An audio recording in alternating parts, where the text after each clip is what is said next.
오늘 저는 여러분과 함께 사도행전 3장 1절에서부터 8절의 말씀을 가지고 함께 나눌 설교의 제목은 무기력을 이기는 한 걸음입니다.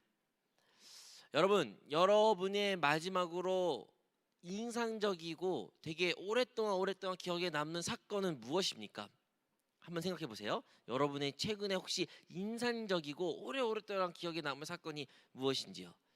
아마도 생각이 잘 안 날 수도 있고, 나도 뭐 당당히 말하신 사람도 있지만 기억이 가물가물한 사람도 있고, 누구는 인생이 난 너무 스펙타클해서 날마다 그런 인상적인 삶을 삽니다라고 말할 수 있을 것 같아요. 저의 인상적인 최근의 하나의 사건을 말하자면, 저에게는 작은 아들이 하나 있는데 그 아들이 첫 걸음을 걸을 때가 참 인상적이었습니다. 그 아이가 항상 길 수밖에 없었고, 그 아이가 항상 손과 발을 사용해서 혹은 배를 사용해서 온 거실을 누비고 겨우겨우 일어서고 그랬던 아이가 어느 날 저도 모르는 사이에 걸어오는 거예요. 한 발 한 발 걸을 때 너무나 놀래가지고 자연스럽게 핸드폰을 꺼내가지고 그것을 찍어야 되는데, 그게 너무 신기해서 그냥 넋놓고 본 기억이 저에겐 가장 최근에 인상적인 일 중에 하나였습니다. 여러분, 남일 같지만 여러분도 그랬어요. 여러분도 다 그런 과거를 가지고 다 그렇게 걷고 지금도 그렇게 걷고 있는 것입니다.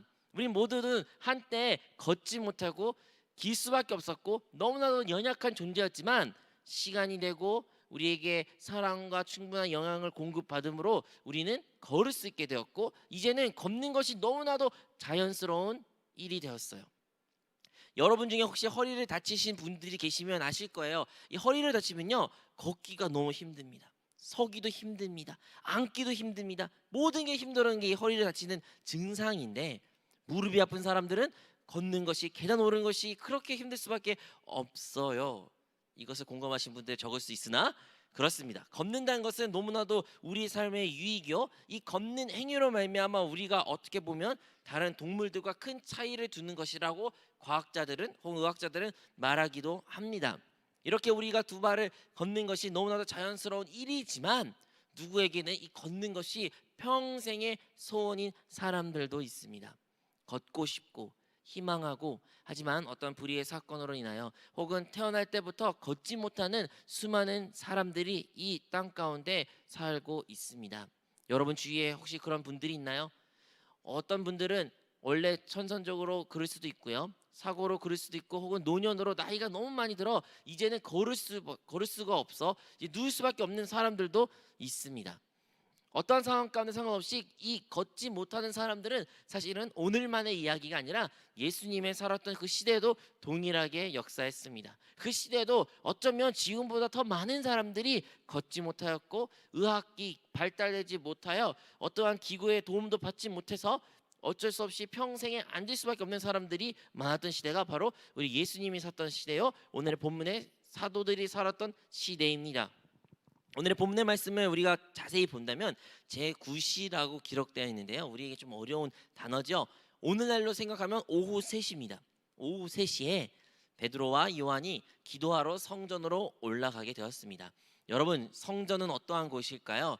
우리는 이제 성전 하면 자연스럽게 교회 같은 이미지를 여러분이 생각할 수도 있어요. 하지만요, 성전이라는 것은 엄청나고 어마어마하고 종교의 그 나라의 중심이었던 것입니다. 유럽 여행 갔다 오신 분들이 있으면 여러분 거기 있는 성당을 한번 보시면 얼마나 크고 의리의리합니까? 프랑스의 노트르담 성당 같은 경우나 아니면 베드로 성당을 보시면 우리는 입이 쫙 벌립니다.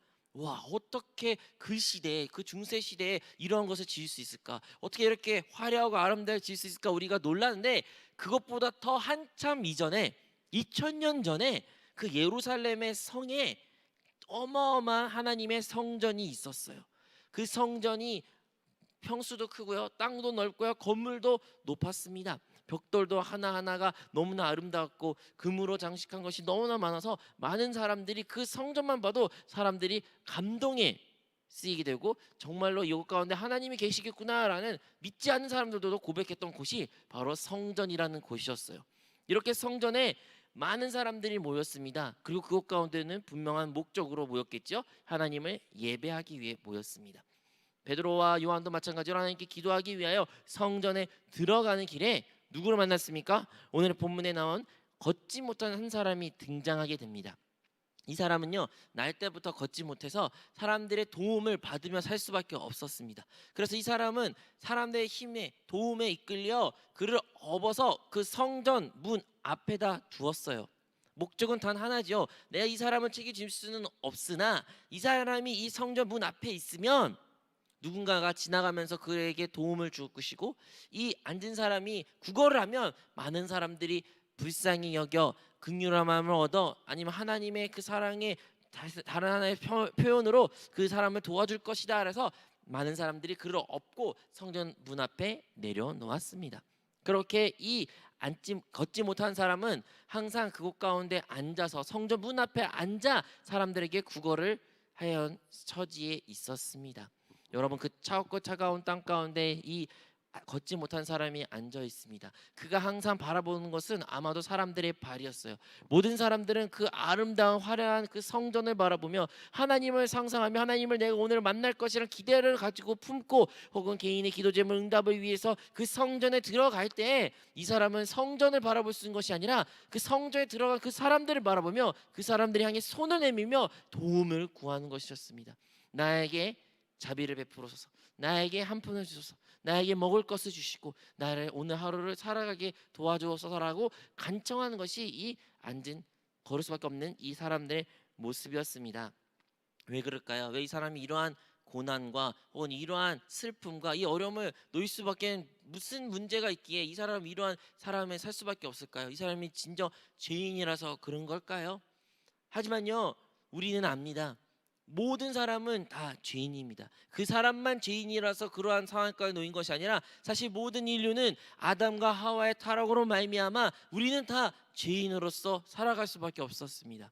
아담이 하와가 그 에덴 동산에 하나님께서 먹지 말라는 그 선하게 알게 하는 나무의 열매를 먹음으로 말미암아 모든 인류는 사단에 따라 사단의 자녀가 되어 하나님과 원수가 되어 결국엔 죄의 종살이로 살 수밖에 없는 것이 인간의 운명입니다. 하나님의 선택이 아니에요. 하나님이 그리 하신 것이 아닙니다. 인간이, 우리의 조상이, 우리 인류가 스스로 선택한 일이요, 그거에 대한 결과를 우리가 받는 것입니다. 죄인 된 삶은 이 땅 가운데 눈물과 슬픔과 고통밖에 남지 않습니다. 우리가 이제 먹고 마시기 위해서는 땀을 흘려 수고해야 되고, 출산하기 위해서는 고통을 감내하며 출산을 겪을 수밖에 없는 저주의 땅 가운데 우리는 살 수밖에 없습니다. 많은 것을 수고할지라도 이 땅 가운데 우리에게 주는 것은 가시덤불과 엉겅퀴밖에 없는 인생을 우리가 살아가고 있습니다. 무엇이 문제일까요? 사람의 타락이, 사랑의 죄성으로 말미암아, 그리고 그 죄성의 결과로 말미암아 인류 가운데는 다툼과 미워와 시기와 질투와 서로에 대한 증오밖에 남지 않습니다. 여러분, 과학이 얼마나 많이 발달했습니까? 많은 의학이 발달했지요. 모든 것이 과거에 비교할 수 없고 살기 좋은 세상이 왔음에도 불구하고 갈수록 살기 힘든 세상 가운데 우리는 살아갑니다. 여러분, 젊은 사람들이 말합니다. 여러분은, 우리가 사는 시대는 이전에 경험하지 않은 세계예요. 우리가 살고 있는 시대는 AI의 도움도 받고 많은 것이 발전되었고 너무나 풍족한 시대에 살고 있어요 라고 많은 사람들이 그런 시대에 대한 정의를 내릴지라도, 정작 그 젊은 세대에 살아간 사람들의 말은 무엇입니까? 너무 살기 힘들어요. 살고 싶지가 않아요. 죽고 싶어요. 왜 살지 모르겠어요 라고 말하는 것이 요즘 젊은 우리 시대의 상입니다. 여러분, 무엇이 문제일까요? 모든 사람들이 좋다 말하는데 왜 나는 그렇게 힘들고 왜 우리에게 이렇게 어려움과 고통밖에 없는 것일까요? 이것은 다 타락, 우리 사람의 무너짐, 그리고 사람이 죄로 말미암아 얻게 된 결과라는 것을 우리는 기억해야 됩니다. 그래서 사람은 이곳에부터 구원을 얻기 위하여 수많은 다양한 종교를 만듭니다. 그 종교를 통해서 안식을 얻기를 원하고, 종교를 통해서 신이 나를 도와줄 것이란 그 믿음과 그러한 하나의 희망을 품고 살아가는 것이 이 땅 가운데 살아가는 모든 사람들의 운명입니다. 아니요, 저는 무신론자인데요, 하나님 믿지 않는데요, 그 무신론이 바로 그들의 종교가 됩니다. 하나님이 없다 말할지라도 스스로가 하나님이 되는 거예요. 혹은 돈이 하나님이 되는 거예요. 나의 지위와 나의 행복이, 나의 쾌락이 하나님의 자리를 대신하여 살아가는 것이 이 세상입니다.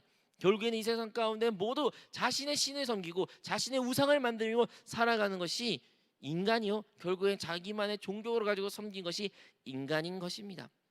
하나님을 믿는 우리 하나님의 자녀들은 과연 우리는 이거에서부터 참된 자유를 얻은 것일까요? 여러분, 오늘 본문의 말씀은 걷지 못한 이 앉을 수밖에 없는 이 사람의 이야기가 나오지만 사실 우리 인생을 뒤돌아보면 우리도 무너진 인생을 살아가고 있습니다. 무엇이 무너졌을까요? 나의 삶 가운데 무너진 것이 무엇일까요? 두 다리가 멀쩡할 수 있습니다. 하지만 여러분의 마음은 상태는 어떻습니까? 여러분, 혹시 여러분이 살고 있는 삶으로, 학업으로, 혹은 직장 취업 준비로, 직장 생활로, 여러분 가정 환경으로 말미암아 여러분 마음이 혹시 무너진 것은 아닙니까? 무너져가지고 다시 일어설 수 없는 그러한 처절한 상황 가운데 혹시 놓여 있습니까?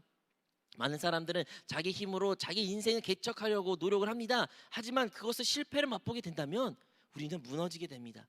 너무나 무너지고 너무나도 큰 실패를 맛본 사람은 일어설조차 생각할 수가 없게 되는 것입니다. 그런 사람들에게 절망밖에 없어요. 그런 사람들에게 눈물밖에 없어요. 그런 사람들에게는 희망이 없는 것입니다.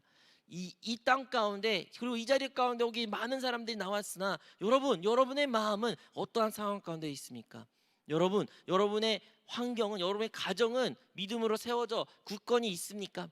아니면 여러분의 믿음의 가정이 무너져 자녀들이나 부모들이나 여러분의 사랑하는 친인척들의 구원의 문제조차도 아직 해결되지 않은 상황 가운데 혹시 누워있는 사람들이 있습니까?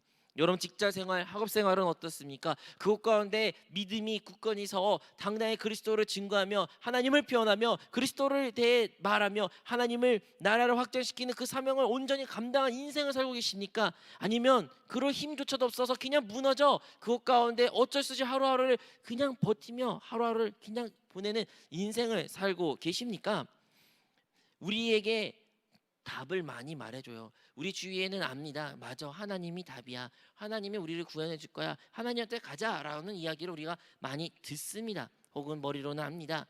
그래서 이 본문의 말씀에 이 안지뱅이를 들고 결국엔 성전 문 앞에 두어 다른 사람의 구걸하여 인생을 구걸하게 만든 것처럼 우리 인생 가운데 나의 의지로든 혹은 다른 사람의, 나의 부모의, 다른 사람의 권유로 혹은 나를 억지로 시킨 그런 상황 가운데 놓였든 간에 우리를 이끌려 성전 앞까지 내려놓은 수많은 자들이 이 자리에 있을 수도 있습니다.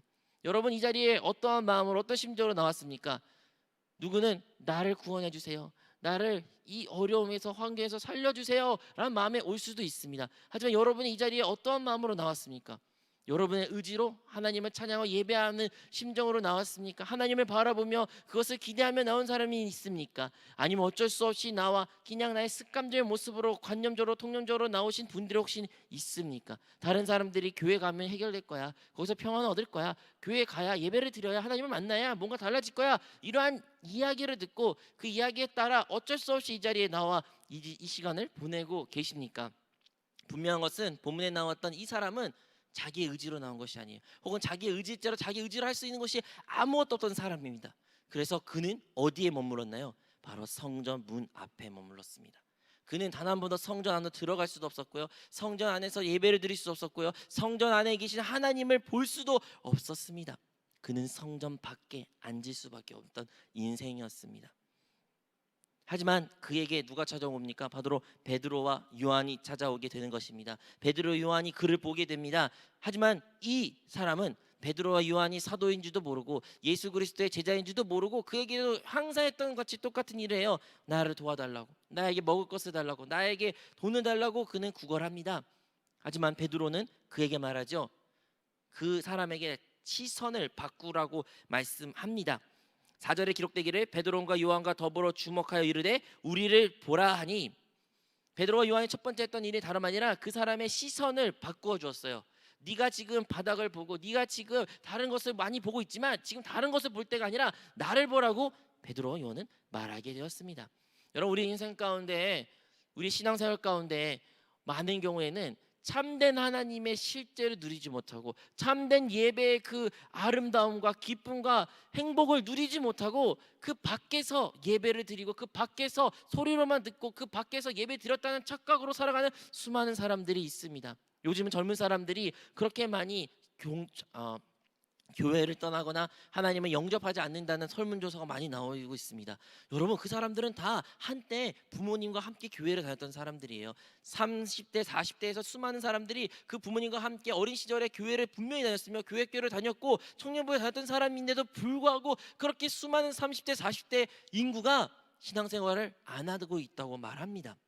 왜 그럴까요? 그것은 예배 자리에 있었으나 참된 예배 실제를 보지 못하고 참된 하나님을 누리지 못하고 그냥 그곳 가운데 어쩔 수 없이 앉아서 나가는 수많은 종교적인 관념과 행위로 들었던 사람들이 있었기 때문입니다. 하나님을 바라보고 성전을 바라보고 주님이 계신 곳을 바라보는 것이 아닌 그냥 사람들을 바라보고 나의 필요를 채우기 위하여 그 성전 문 앞에 섰던 그 사람처럼 종교 생활을, 예배 생활을, 하나님이 나오는 것을 나의 필요를 채우기 위해, 다른 사람의 시선을 위해, 나의 어떠한 것 해결하기 위해, 아니 다른 사람의 강요를 위해 나왔던 수많은 사람과 같이 우리 신앙생활 가운데 그런 문제를 직면한 사람들이 많이 있습니다. 예배에 대한 흥미, 예배에 대한 행복, 예배에 대한 기쁨, 예배에 대한 감격, 예배에 인한 여러분의 간증 얼마나 가지고 살고 계십니까? 여러분이 이 자리가, 이 예배가 하나님께 드려지고 하나님의 것인데 우리는 과연 그 하나님을 어떻게 예배하고 있습니까? 많은 경우에는 이 앉은 자와 같이 우리는 하나님을 우리의 필요를 채우기 위하여, 그리고 참된 계신 주님을 바라본 것이 아니라 나의 필요를 바라보며 그것을 채우기 위하여 시간을 보낸 것 같이 우리도 그렇게 신앙생활을 합니다. 근데 우리가 첫 번째 해야 될 일이 무엇입니까? 다름 아니라 그 시선을 바꾸는 거예요. 우리의 시선, 나를 향한 시선, 나의 먹고 마시고 나의 문제에 대한 시선을 벗어나 이사들이, 베드로와 요한이 나를 먼저 자기 바라본 것처럼 우리가 시선을 다시 한번 주님께 돌이켜야 되는 것이에요. 우리의 시선을 지금 어디에 놓고 있습니까? 우리의 문제를 진짜 해결해 줄 그 주님께 우리의 시선이 있는 것입니까? 아니면 그 문제를 해결해 줄 그 문제만 아직도 바라보고 있고 내 자신을 바라보고 나의 연민과 나의 육신과 나의 생각과 나의 계획 가운데 나의 시선이 아직도 머물고 있는 것입니까? 이 시간 나를 보라 말씀하신 것처럼 우리 주님도 동일하게 말하고 있습니다. 나를 보라. 주님은 말해요. 나를 좀 쳐다보라. 내가 있는 곳을 보라. 여러분, 근데 주님은 어디 계시나요? 주님은 어디 계시나요? 주님이 2000년 전에는 그 예루살렘 혹은 작은 곳 나사렛이라는 곳에서 지내셨지만 주님은 지금은 어디에 계시나요? 주님께서는 2000년 전에 죽음과 십자가를 지시고 죽으시고 부활하시고 우리와 함께하기 위하여 성령으로 이제 우리와 함께 계시는데, 함께 계신 그 성령님을, 그 주님을 우리는 바라보고 있습니까? 우리의 시선이 거기에 고정되어 있습니까? 예배의 자리에 나와 많은 것을 바라봅니다. 뭐 찬양팀을 바라볼 수도 있죠. 저를 바라볼 수도 있죠. 아니면 여기에 있는 뭐 십자가나 아니면 여러분 조형물이나 아니면 여러분의 뭐 핸드폰일 수도 있나 뭐 여러분의 뭐 주보 다양한 많은 것을 바라볼 수 있습니다. 근데 진정으로 주님이 뭘 바라보길 원하는 거예요? 주님을 바라보기를 원하는 거예요. 여러분, 우리가 드려진 예배 가운데 누구를 바라봐야 됩니까? 주님을 바라봐야 됩니다. 여러분 설사 제 얼굴을 지금 보고 계실지라도 여러분 제 얼굴을 보는 게 아니라 여러분 안에 계신 그 주님을 바라보셔야 돼요. 영 안에 계신 그 주님을 바라보고 그 주님께 물어보고 주님의 인도하심이 무엇인지, 음성이 무엇인지, 이끄심이 무엇인지, 어떠한 은혜를 주시는지 우리는 바라봐야 되는 것입니다. 요한과 베드로가 그 앉은 사람의 시선을 먼저 바꿔주신 것처럼 우리 인생 가운데 우리의 시선이 먼저 바뀌어야 되는 줄로 믿습니다. 그래야 영 안에 계신 그 주님을 우리가 모두 바라보기를 소망합니다. 여러분, 우리가 그렇게 바라보게 된다면 오늘의 본문의 말씀은 베드로가 요한이 말합니다. 내게 금과 은은 없거니와 내게 있는 것을 너에게 주노니 일어나 걸어라. 할렐루야. 일어나 걸어라 할 때 그 앉을 수밖에 없었던 사람이 그 손을 붙잡아 일어설 때 이제 걷기 시작한 겁니다. 놀라운 기적이죠. 놀라운 역사죠. 말도 안 되는 일입니다. 그 어린아이가 한 걸음 걸을 때 제가 큰 감격을 받았는데 30년 40년 인생 동안 한 번도 걷지 못한 사람이 처음으로 만약에 걷게 되는 그 것을 목격하게 됐다면 그 감격은 아마 더 이루 말할 수 없을 것입니다. 아마도 그의 다리는 앙상했을 거예요. 뼈밖에 없을 거예요. 어떠한 근육도 없는 그 다리였을 거예요. 하지만 그 말도 안 되는 뼈밖에 없는 그 다리가 힘을 얻어서 조금씩 일어서고 넘어서 한 걸음 걸어갈 때 그것은 하나님의 일이요 주님의 기적이라고 우리는 말할 수밖에 없는 것입니다. 하지만 여러분, 여기서 재미있는 환경을 우리가 봐야 됩니다. 이 사람이, 앉을 수밖에 없는 사람이 처지가 어떠한 처지였습니까? 사실 그 사람은 거지였습니다. 가진 것이 아무것도 없습니다. 그럴 수밖에 없죠. 자기의 삶이 무너졌고 다리가 무너졌고 그의 인생이 무너졌는데 그가 무엇을 가질 수 있으며 무엇을 소유할 수 있으며 그의 인생은 거지 같은 인생밖에 되지 못하는 것입니다. 그러면요, 베드로와 요한의 인생은 어땠을까요? 그들은 부유했을까요? 그들은 많은 것을 누리며 많은 것을 가지며 행복한 인생으로 이 땅 가운데 사는 사람들이었습니까? 아니요. 오늘 본문의 말씀에 분명히 기록되어 있습니다. 내게 금과 은은 없거니와. 우리는 너무 금에 많은 것을 초조합니다. 그래, 금은 나도 없지. 나도 금 없는 인생인데. 하지만요, 그 당시에 썼던 화폐가 금화와 은하였기 때문에 그가 다른 말로 하면 베드로의 요한에는 한 푼도 돈이 없었다는 거예요. 베드로 요한도 거지 같은 인생을 살았어요. 아무것도 갖지 못했다는 거예요. 여러분, 우리는 상식적으로 예수님을 믿는, 그리고 예수님의 리더들인 그 베드로와 요한은 그래도 무언 것이 풍족하고 무언 것이 많아서 능력 있는 삶을 살며 부족함이 없는 인생을 살면서 사역을 했다라고 생각할 수 있지만, 오늘의 만큼은, 그 시대만큼은, 그 순간만큼은 베드로와 요한은 이 거지와 다를 바 없는 인생입니다. 세상에 바라봤을 때는 둘 다 거지예요. 둘 다 가진 것이 아무것도 없는 자들이었습니다. 그런데요, 베드로와 요한은 그 성전 안으로 들어간 자였어요. 성전으로 들어가 기도하러 나간 자였어요. 성전을 바라보고 하나님 계신 곳에서 사모하며 두 발로 걸어간 자들이 베드로와 요한이었습니다. 그에게는 아무것도 없었어요. 가진 것이 하나도 없었지만 그들에게는 그 건강한 두 다리를 가지고 예배의 자리에 하나님 계신 그 성전에 향하여 걸어갈 수 있는 사람이었습니다. 반면에 같은 처지에 있던 이사도 아무것도 갖지 못했을지라도 그가 없는 것은 무엇이었어요? 진정으로 그 두 다리였던 것이에요. 마찬가지로 우리 신앙생활 가운데 여러분 이 자리 가운데 나는 예수님을 믿는 지 오래고 신앙생활을 하는 지 오래라고 말할 수도 있습니다. 그렇다면 여러분의 환경이 그러면 어떻습니까? 여전히 여러분의 환경 가운데 어려움이나 가난이나 문제가 있을 수 있죠. 세상 사람들 바라볼 때 뭐 예수 믿는 건 안 믿는 건 차이가 없어. 아니, 예수 믿어도 가난하고 안 믿어도 가난하면 도대체 예수를 왜 믿는 거야? 문제가 예수 믿어도 문제가 있고 안 믿어도 문제가 있는데 왜 예수를 믿는 거야? 이런저런 다양한 조롱을 여러분이 들을 수도 있습니다. 세상 사람들 평가해 봤을 때는, 이 물질 세계 평가해 봤을 때는 우리는 여전히 연약하고 여전히 부족하며 여전히 문제를 가지고 사는 인생을 우리는 살고 있습니다. 근데 그럼에도 불구하고 참된 그리스도인들이 세상에 가지지 못한 것이 단 한 가지가 있는데, 그것이 무엇입니까? 오늘 베드로와 요한이 말했죠. 금과 은은 내게 없거냐? 내가 있는 것을 내게 주더니 나사렛 예수 그리스도의 이름으로. 사랑하는 성도 여러분, 참된 그리스도인들이 진정으로 가진 단 한 가지가 무엇으로 뽑자고 하면 다름 아니라 예수 그리스도의 이름입니다. 아멘. 우리가 진정으로 마지막까지 붙잡아야 되는 단 한 가지 이름이 있다면 그것은 예수 그리스도의 이름입니다. 여러분, 우리가 아무것도 가질 수 없어요. 우리에게 학벌이 없을 수도 있어요. 나에게 좋은 부모, 주모, 정말 금수저, 은수저, 다이아몬드 수저 같은 나의 부모님 백도 없을 수도 있어요. 나의 삶 가운데 학벌이 낮고, 아니 공부 성적이 낮고, 취업이 되고 그런 유명하지 않는 회사에 들어갈 수도 있어요. 결혼이 잘 안 될 수도 있고요. 결혼해도 행복하지 않은 인생을 살 수 있고 남편과 아내를 만날 수도 있어요. 나의 자식이 조금 우둔하고 똑똑하지 않은 자식일 수도 있고요. 나의 자식이 어떤 연약함을 아픔으로 말미암아 힘들어할 수도 있어요. 그럼에도 불구하고 우리가 가지고 있는 것은 단 한 가지가 있는데 바로 나사렛 예수 그리스도의 이름입니다. 그 이름으로, 그 이름을 가진 자들이 무엇을 할 수 있는 것입니까? 바로 그 성전을 향하여 당당히 나아가 주님께 만나고 주님께 예배하며 주님을 누릴 수 있는 축복을 가질 수 있는 자들이 예수 그리스도의 이름을 가진 자들입니다. 우리가 신앙생활하면서 수많은 신앙생활의 여정을 보낸 자들이 있을 수 있습니다. 나는 모태신앙이에요. 난 어릴 때부터 신앙생활을 했어요. 나는 15년 믿었어요. 난 20년 믿었어요. 30년, 40년, 난 60년 인생 동안 하나님을 믿는 사람이에요. 몇 년을 믿는 것이 중요한 것이 아닙니다. 여러분, 지금 하나님을 누리십니까? 하나님을 만나십니까? 하나님이 정말로 나의 삶 가운데 살아계심을 고백하며 찬양하며 간증할 수 있는 그런 확신을 가지고 계십니까? 그러면 그 확신을 가지고 그 성전으로 들어가지 못한 그 안진뱅이를 향하여 나사렛 예수 그리스도의 이름으로 걸어라 말한 것이, 여러분은 여러분 주위에 사랑하는 우리 형제 자매들에게 예수 그리스도의 이름으로 일어나라고 말할 수 있습니까? 그 말할 수 있는 사람은 그렇게 사는 사람뿐이에요. 우리가 어떻게 내가 그것을 가진 사람인지 아닌지를 점검할 수 있습니까? 오직 단 하나죠. 내가 그렇게 만약에 진정으로 예수 그리스도의 이름을 가지고 살아간 사람이라면 내가 주위 사람들에게 그렇게 말할 거예요. 다른 해답이 없다. 다른 것은 내가 설사 너에 도와준 것이 없을지라도 내가 너에 도와줄 수 있는 단 하나 가지 있는데 바로 예수 그리스도의 이름이다. 예수님의 이름으로, 주의 이름으로 일어나라. 주의 이름으로 다시 해보라. 주의 이름으로 회복해라. 주의 한번 해보자.